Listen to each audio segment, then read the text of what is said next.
Olá! Talvez surpreenda alguns de vocês, mas o meu primeiro contato para valer com computador, com programação, foi somente na faculdade, né? Isso foi em 1977, nessa época já estava lá andando a revolução dos microcomputadores lá nos Estados Unidos, aqui ainda era raro encontrar eles, então eu realmente fui ter contato com computador e com programação nas aulas de introdução à computação. Nessas aulas a linguagem que era usada era Fortran. Isso, engenharia, né? O pessoal achou que Fortran era o mais adequado, mas não era um Fortran qualquer, era um dialeto chamado Fortran 4, que naquela época já era obsoleto, né? Foi só depois que a gente foi aprendendo uma série de outras coisas a respeito dessa linguagem. O Fortran é uma linguagem bastante antiga, uma das primeiras linguagens de programação, né? Ela começou a ser idealizada lá nos começo dos anos 50, em 55 teve o primeiro compilador prático aí de Fortran, e é uma linguagem que até hoje ainda é usada, ela tem aí uma certa tradição aí de alto desempenho em cálculos matemáticos, né? O nome Fortran vem de Formula Translation, né? Tradução de fórmula, e ela é a ideia pouco revolucionária, talvez, dos anos 50, que era ao invés de você olhar a fórmula e sair escrevendo um programa, olhando passo a passo como fazer aquela fórmula, você simplesmente dava a fórmula para o computador e ele automaticamente gerava um programa que calculava aquela fórmula, né? A forma como a gente programava naquela época é bem diferente de hoje em dia, né? A gente não tinha contato direto com o computador, né? Os programas todos eles eram feitos em cartão perfurado. Está aqui um cartão não perfurado. E o que a gente fazia era escrever o programa em papel. Tinha formulários, né, que nem esse aqui em particular é de COBOL, mas imaginem um formulário equivalente para Fortran, onde você escrevia ali o programa, depois você entregava isso lá para uma salinha e tinha lá o pessoal que perfurava o cartão para você, e daí depois de 1, 2 dias você recebia lá o teu deck de cartões. E aí tinha a salinha de autoatendimento, onde tinha uma leitora de cartão e uma impressora. Um motor propriamente dito, que no caso era um Burroughs B6700, estava escondido atrás de uma cortina. Então, de vez em quando a gente conseguia ver ele de relance. Então você colocava o teu deck de cartões na leitora, ele lia, o compilador compilava, depois ele, se não deu erro, ele executava, e aí imprimia o resultado. Então aí você voltava todo feliz aí com a folhinha, e aí você ia conferir se o programa tinha feito o que você queria ou não. Recentemente eu encontrei nos sebos o livro, que era o livro texto naquela época. Então, baseado nas informações aqui desse livro, é que eu vou fazer esse meu vídeo, que eu já não lembro muita coisa de Fortran 4. Só um aviso, esse vídeo aqui é uma brincadeira. Não vão querer programar Fortran aí somente com o que eu vou ensinar aqui. Eu não vou estar tentando ser preciso, eu não vou apresentar tudo, eu estou assumindo que vocês já conhecem muita coisa, é mais uma diversão aí, algo para lembrar os tempos, digamos assim, mais heróicos de programação.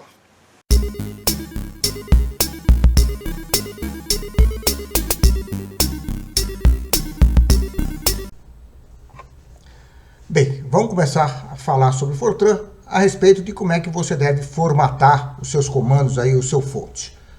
Que nem eu disse, né, nessa época a gente trabalhava com cartões perfurados, né? Então você tem aí as colunas fixas que são bastante relevantes aí para o programa. As primeiras 5 colunas estão reservadas para o número do comando. A gente vai ver adiante que você pode fazer desvios baseados nesses números. Você também pode se referir a alguns demais comandos especiais usando a numeração que você coloca nessas primeiras 5 colunas. A primeira coluna especial, se você colocar uma letra C nela, você está indicando que esse cartão é um cartão de comentário. Então, esse cartão vai ser ignorado pelo compilador. Você pode colocar qualquer coisa nele. A coluna 6 é uma coluna especial, é a coluna de continuação. Se você deixar ela em branco, né, sem nenhuma perfuração, é um cartão comum. Se você colocar qualquer coisa nessa coluna, você está indicando que esse cartão aí é continuação do cartão anterior. Então o texto que está nele vai ser concatenado com o cartão anterior. Por último, ali da parte da coluna 7 até a 72, né, quem tem o comando mesmo do Fortran, né? Percebam que eu estou ignorando ali as últimas 8 colunas, né? Aí esse cartão está marcado até ali com identificação. O que acontece é que lá no começo da vida do Fortran, né, lá no computador IBM, ele ignorava, ele não conseguia ler essas colunas, só lia 72 colunas, então aí você poderia colocar qualquer coisa e isso prosseguiu aí na linguagem. Então, normalmente as 8 colunas são usadas para identificação, então você coloca o nome do teu programa, o nome do teu projeto aí, ou então você pode colocar em uma numeração, né, tomando cuidado de deixar espaços, por causa depois você tem que colocar comandos aí no meio. E isso é útil se você deixar cair a sua caixa de cartões, né? Tem os 1000 cartões ali com o teu programa, cai no chão, embaralha tudo. Se você tiver a numeração, isso ajuda você a colocar o programa em ordem de novo. Eventualmente você pode até ter uma máquina aí do tipo aí um sorter, né? Um ordenador de cartão que por essas colunas consegue te ordenar automaticamente aí os cartões. Bem, vamos falar agora das constantes variáveis e comando de atribuição, né? As constantes não tem muito segredo. A única coisa é que tem uma distinção entre as constantes inteiras e as reais, né? Constantes inteiras são 1, 2, 1001, assim por diante. As constantes reais, ou aquilo que eu chamaria de ponto flutuante, são números que têm ali um ponto, né? Então 3.14, 1.25e2, que significa 1.5 vezes 10 elevado ao quadrado, né? Ou seja, 125. 37.e a menos 3. Então, esses são alguns exemplos aí de constantes reais. As variáveis, os nomes dela, em princípio, estão limitados a 6 caracteres. O livro fala que, dependendo do computador, 5 ou 6. Minha memória era que dava para usar 6 tranquilo lá com o Borrow 6700. Cada das variáveis inteiras, por padrão, o nome começa com a letra entre I a N. E as variáveis reais, o nome começa com as outras letras, né? A, H ou O, A, Z. Pode parecer algo meio estranho, mas na prática funcionava bem, né? Existe esse costume aí dos matemáticos, também dos engenheiros, né? De usar as variáveis inteiras, normalmente ser I, J, K, L, M, N, né? Enquanto que coisas reais, o nome normalmente começa com as outras letras, né? Isso é o padrão, não ensinaram pra gente, eu descobri depois, mas tinha comandos para você explicitamente de dizer o tipo de uma variável, né? Teve uma vez que eu e um colega fizemos uma brincadeira e resolvemos fazer um programa colocando o nome das variáveis inteiras, tudo com nome feminino, né? Tudo nome de mulher. Tomamos uma imensa bronca do professor. Bem, o Fortran também você pode trabalhar aí com vetores, matrizes, né? Então tem um comando dimension, você tem que declarar, tá? As variáveis simples, você não precisa declarar nada. As variáveis são matrizes, você dá o dimension, o nome da variável, e o tamanho dela pode ter várias dimensões, né? Então o X ali meio é um vetor, tem 7 posições. O A é uma matriz 10×4. Comando de atribuição não tem nada de muito especial. Que tem que tomar um certo cuidado é que existe a diferença entre a expressão inteira e a expressão real. Certo? Então, em princípio, você não deve misturar inteiros e reais. Alguns compiladores davam uma maneirada nessa regra, mas essa era a regra principal. A atribuição, ele usa o igual, né? A maioria das linguagens hoje em dia usa isso. Os matemáticos não gostam muito, né? Porque igual para eles é igualdade. Se você falar x igual a x mais 1, você violou as regras da matemática. Mas o Fortran tem a maioria das linguagens, né? Usa o igual aí para atribuição. Tem a precedência aí mais ou menos normal aí das várias expressões. O 2 asteriscos ali é a função elevado, né? Então isso aí é menos b mais b ao quadrado, menos 4ac, raiz quadrada disso, dividido por 2a, a fórmula de Bhaskara, né? Essa história de não permitir inteiros e reais, por exemplo, se você fizer x igual a 5 dividido por 2, eu não coloquei nenhum ponto nos números, então 5 e 2 são inteiros, então 5 dividido por 2, a expressão é inteira, 5 dividido por 2, inteiro, dá 2, joga fora toda a parte fracionária, e o x aí vai receber 2, provavelmente não é o que você quer, você queria alguma coisa, x igual a 5.0 dividido por 2.0. O controle de fluxo, eu fiz aí um programinha engraçado, né? Não faço esse tipo de coisa na vida real, né? Só para mostrar um pouquinho os vários comandos que a gente tem. O comando mais comum, obviamente, é o goto simples, mas eu comecei ali com o goto chamado indexado, o computed goto, onde você põe ali, entre parênteses, né, uma série de números de comandos e depois uma variável inteira. E ele vai desviar conforme essa variável inteira. Então, se for 1, ele vai para o 20, se for 2, ele vai para o 30. Então, eu coloquei lá i igual a 1, esse goto ali vai parar no 20. O 20 eu faço i igual a 2, aí eu usei o goto normal, voltei lá para trás. Como o i agora é 2, ele vai para a linha 30. Na linha 30 a gente tem o terrível if aritmético. Esse foi o único if que a gente aprendeu na aula. Existe o if lógico, que é muito mais lógico, mas esse era o if que a gente usava lá nos exercícios programas do primeiro ano. Então é o if, uma expressão, no caso eu usei o próprio i, e aí você tem 3 números de linha, aí 3 números de expressões, de comandos, né? Então, o que ele vai fazer é, ele calcula essa expressão, se ela for menor que 0, ele vai executar o primeiro número, vai desviar para o 50, se for igual a 0, vai para o segundo, que é o 60 no meu caso, né? Ou se for maior que 0, vai para o 70. Então, ali o meu i está com 1, ele vai desviar para o 70. Observem que aquela coluna de numeração, eu não preciso botar em ordem, não. Complica um pouco mais a sua vida, não está em ordem, mas você não precisa estar em ordem. Então, no 70, eu fiz i igual a i menos 3, o i estava com 2, menos 3 ficou menos 1, eu voltei lá para trás, agora está negativo, ele vai para 50, o i vai 0, volta lá para trás para o if, e aí ele vai continuar o programa no 60. E ali no 60 eu estou mostrando, talvez a coisa mais comum aí das expressões aí de controle de fluxo, que é o do contínuo, certo? Do 100 i igual a 0,100,3. É o famoso for aí que vocês devem estar acostumados às linguagens mais modernas, né? Ele vai pegar e vai fazer o i igual a 0 e vai depois somando 3 nele até ele ultrapassar o valor 100. Né? E aí ele vai executar os comandos que está entre o do e a instrução contínuo, né? E eu tenho que dar um número ali do contínuo para ele saber onde é que isso acaba. Okay? Deixa eu interromper aqui um pouquinho e lembrar que no canal vocês vão encontrar aí um monte de outros vídeos, vários sobre retrocomputação, muitos vídeos sobre microcontroladores.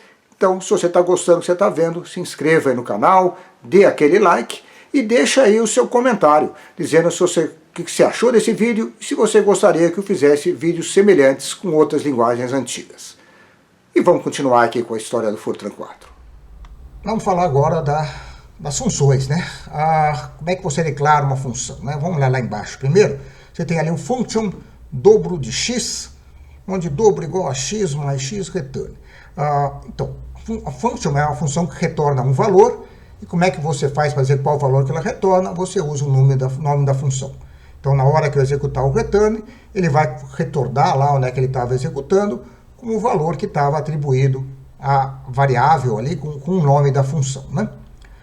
Percebam que tem aí um end ali. O end é para dizer o final daquele trecho do programa, né? Então, o function termina com end, o programa principal não tem nada no começo, mas no final também tem que ter um end. O meu programa principal, como isso é a função, eu posso usar ela numa atribuição, né? Uma expressão. Então, y igual a x mais dobro de x. E depois tem o stop. O stop para ali o programa, né? Um detalhe é que tem alguns computadores IBM mais antigos, o stop ele parava tudo. Parava o computador como um todo. Se você não queria parar o computador como um todo, você tinha um outro jeito, que era você chamar um call exit. Né? Esse exit era uma subrotina aí do próprio Fortran, que parava o programa e continuava outras coisas. Bem, já que falamos de subrotina, né? Subrotina é uma coisa diferente aí de função, né? A função, ela retorna um valor. Os parâmetros da função, dependendo da versão do teu compilador, elas são coisas que você pode mexer e não vão afetar o teu programa lá principal, ou então você não pode fazer atribuição a esses parâmetros. No caso da subrotina, ela tem aquilo que eles chamam hoje em dia de passagem por referência, não por valor, né? Então eu posso atribuir a esses, no caso eu falei dobro, recebeu 2 parâmetros, o primeiro é o x, o segundo é o y, eu atribuí no y o x mais x, então na hora que eu chamar o dobro, quem eu passar com o segundo parâmetro vai ser alterado, né? Então a subrotina ela pode ser usada quando você não quer retornar nada, ou quando você quer retornar vários valores em uma função, né? Para você usar uma subrotina, você tem que usar o comando call, né? Então tá ali um programinha simples. Então vamos falar na entrada e saída, né? É uma parte aí bem confusa do Fortran 4. Das versões seguintes do Fortran, o pessoal deu uma maneirada, deu simplificada nisso, ficou melhor. Mas o que a gente usava lá na aula era isso. Então, começando ali, estou com o read 2 sem e passo NA. Bem, o read é o comando para ler dados. Então, depois do teu programa, vai ter lá um cartão de dados que ele vai ler. O 2 é o canal, é o dispositivo da onde você vai fazer a leitura. 2 era o leitor de cartão. 100 é o formato, especifica como é que estão os dados nesse cartão. Então esse número 100 vai aparecer ali, tem um comando ali, format, com esse número 100. E ali no caso eu usei aquele formato 2 e 3,F72. O que é isso, né? Percebam que depois do read 2, né, eu tenho ali 3 variáveis, né, e passo NA. Então ele vai ler 3 valores. 2 vezes I3, eu estou falando que eu vou ler 2 vezes I3. I quer dizer que é o número inteiro. 3 diz que ele vai ter 3 posições lá no cartão. Tá? Então eu posso ler ali o número até 999. E são 2 números, um do lado do outro. Depois disso, eu vou ter ali o A, é um F, é um ponto flutuante. 7.2, quer dizer, vai ter 7 colunas reservadas para esse número, onde 2 delas é para a parte decimal. Então ele tem uma certa flexibilidade, não muito grande, para você, dessas 7 colunas aí, você tem que colocar o número e vai ter que ter lá um ponto e no máximo 2 casas decimais. E aí eu fiz alguns calculinhos só para chegar num certo número, e aí eu vou imprimir esse número. Então eu uso o write, 3 é o canal que corresponde à impressora, 101 é o formato, e o formato tem algumas coisas meio esquisitas aí. A primeira coisa que tem é aquele 1x. Aquele 1x quer dizer pular um espaço. O que acontece é que nesse Fortran aí, essa primeira posição que você imprime, ela na realidade ela não vai ser impressa. Ela é o comando da movimentação vertical da impressora, digamos assim. É a movimentação do carro, vai, como alguns dizem. 1x é um espaço, o espaço diz imprime essa linha, muda de linha e imprime. Se eu colocasse ali, ao invés de colocar um espaço, eu colocasse alguns, por exemplo, acho que era o mais o caractere, ele ia sobreimprimir em cima da linha anterior, ele não ia avançar o carro. Tem outras coisas, você dá espaçamento duplo e assim por diante. No caso, o mais comum era usar 1x, era colocar na linha seguinte. Sobreimpressão era útil quando vocês queriam fazer um desenho, imprimia mais de uma vez e fazia, com isso conseguia fazer ali alguns diversos tons de cinza e fazia uma impressão. Quem tiver curiosidade, procura no meu blog DQSoft Mona Lisa, vocês vão ver um exemplo disso. Depois tem essa coisa esquisitíssima, 4H soma. Não sei se vocês repararam, mas eu falei lá em variável inteira, variável real, não falei nada sobre caractere, string. O Fortran não tinha dessas coisas. Né? O Fortran, o negócio dele é fórmula, é número, ele não queria saber, mas aí o pessoal inventou, para a saída ficar bonita, inventou essa história desse tipo de constante, que chama constante Olerite. Em homenagem a um cara chamado Olerite. Vocês conhecem Olerite hoje em dia como sendo o sinônimo de comprovante de pagamento, né? Mas, de qualquer forma, o que eu falei, que esse 4H fala, olha, os próximos 4 caracteres é um texto. Então é perfeito para dar erro, né? Você vai lá, muda aquele texto, esquece de mudar a quantidade de caracteres, é uma beleza, né? Fortran 4 foi o último Fortran a suportar isso, tá? Então é um motivo pelo qual eu não consigo rodar esses programas antigos nos compiladores mais recentes, porque a maioria dos compiladores não suportam mais o Fortran 4 e dali para frente já não existe mais essas constantes Olerite.